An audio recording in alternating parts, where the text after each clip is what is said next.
Hello students, this is the fifth video of the chapter Resources and Development। तो Resources and Development में उससे पहले हम types of resources पढ़ चुके हैं। तो अब पढ़ेंगे, देखिए रिसोर्स प्लानिंग इन इंडिया। तो इंडिया में रिसोर्सेज की क्या प्लानिंग रहती है। Resource planning is a complex process which involves. तो रिसोर्स प्लानिंग एक कॉम्प्लेक्स प्रोसेस है। इसमें क्या क्या शामिल होता है। फर्स्ट वन देखिए, identification and inventory of resources. Resources कहाँ पर हैं हमारे, कौन से साधन उपलब्ध हैं, उनकी पहचान करना और इन्वेंट्री खोज करना across the regions of the country. तो क्षेत्र के यानी देश के अलग अलग क्षेत्रों में रिसोर्स की पहचान और खोज शामिल है। This involves surveying. इसमें देखिए क्या क्या शामिल होता है। सर्वे करना, मैपिंग करना and qualitative and quantitative estimation, यानी किस क्वालिटी में कोयला या सोना या मेटल भरा हुआ है नीचे, कितनी क्वांटिटी में है और इसका एस्टिमेट किया जाता है। And measurement of the regions resources, और रिसोर्सेस का मेजरमेंट करते हैं। तो ये फर्स्ट प्रोसेस हुआ आइडेंटिफिकेशन एंड इन्वेंट्री। अब सेकेंड जो प्रोसेस होगा देखिए, इन्वॉल्विंग अ प्लानिंग स्ट्रक्चर। इसमें एक प्लानिंग स्ट्रक्चर शामिल होता है इंडोड विद एप्रोप्रिएट टेक्नोलॉजी, जो एक सही टेक्नोलॉजी के साथ स्ट्रक्चर में शामिल किया जाता है। Technology comma skill and institutional setup for implementing resource development plans. तो रिसोर्स डेवलपमेंट प्लान को इम्प्लीमेंट करने में स्किल और इंस्टीट्यूशनल सेटअप शामिल है। Matching the resource development plans with, अब अपने देश के रिसोर्स डेवलपमेंट प्लान को मैच करना होता है with overall national development plans. तो ओवरऑल नेशनल डेवलपमेंट प्लान से इसको मैच करना इसमें शामिल है। तो ये टू मेन प्रोसेस रहे।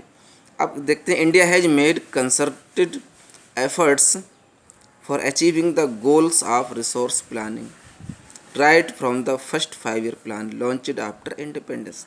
इंडिपेंडेंस के बाद जो पहला 5 ईयर प्लान लॉन्च हुआ था, उसमें इंडिया ने भरपूर प्रयास किया है जिससे कि वो रिसोर्स प्लानिंग का सही गोल अचीव कर सके।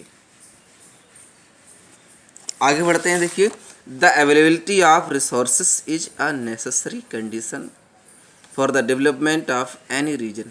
किसी भी रीजन की डेवलपमेंट के लिए रिसोर्सेस की अवेलेबिलिटी बहुत ज़रूरी होती है।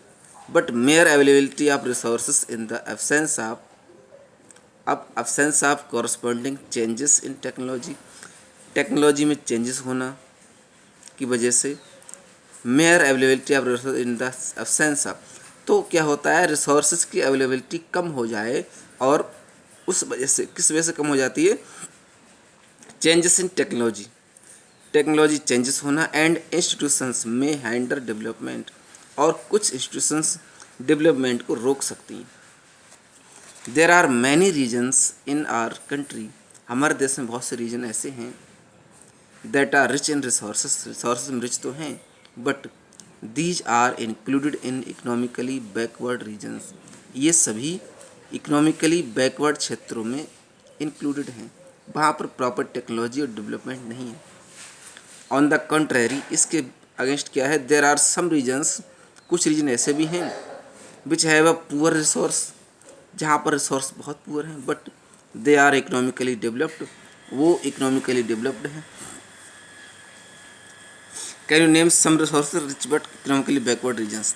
तो यहाँ पर आपको बताना है कि कुछ ऐसे रिसोर्स के नेम जो इकोनॉमिकली बैकवर्ड क्षेत्रों में हैं। रिसोर्स तो हैं लेकिन उनको सही यूटिलाइज नहीं किया जा सका।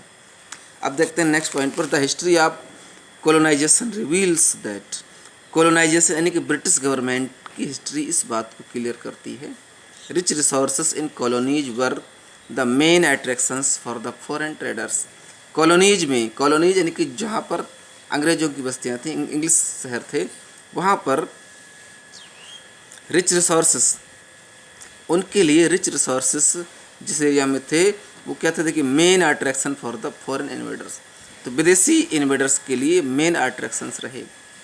It was primarily the higher level of technological development, तो इसका पहला देखिए क्या था, सबसे पहला उद्देश्य higher level of technological development of colonising countries. तो कॉलोनाइजिंग कंट्रीज के पास हाई लेवल का टेक्नोलॉजिकल डेवलपमेंट रहा, उनके पास टेक्नोलॉजी उस समय भी थी। That helped them to exploit resources of other regions, जिससे कि दूसरे रीजन के रिसोर्स को वो एक्सप्लॉइट कर सकते थे। And establish there supremacy over the colonies, और कॉलोनीज पर अपनी सुपरमेसी को स्थापित किया, यानी अपनी सुपरमेसी मीन्स क्या होता है, सर्वोच्चता या अपना ऑर्डर सेटअप किया। ठीक है, देयरफॉर इसीलिए क्या हुआ, resources can contribute to development only, resources केवल डेवलपमेंट को तभी कंट्रीब्यूट कर सकते हैं when they are accompanied by appropriate technological development, जब उनको सही टेक्नोलॉजिकल डेवलपमेंट के साथ यूटिलाइज किया जाए, एंड इंस्टीट्यूशनल चेंजेस, और इंस्टीट्यूशनल चेंजेस हों। India has experienced all this, India ने इस सब का एक्सपीरियंस किया in different phases of colonisation, India ने इस सब का कोलोनाइजेशन के अलग अलग फेजेज में अनुभव किया था। Therefore in India development in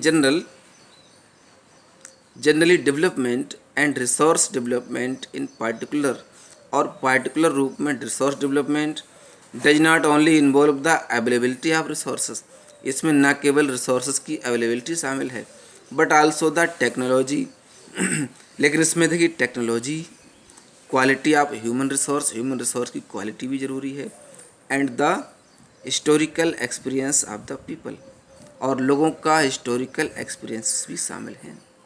मतलब हुआ कि हमारे पास रिसोर्सेज कितने भी हों, लेकिन प्रॉपर टेक्नोलॉजी और क्वालिटी ह्यूमन रिसोर्स नहीं होंगे तो we can't utilise our resources.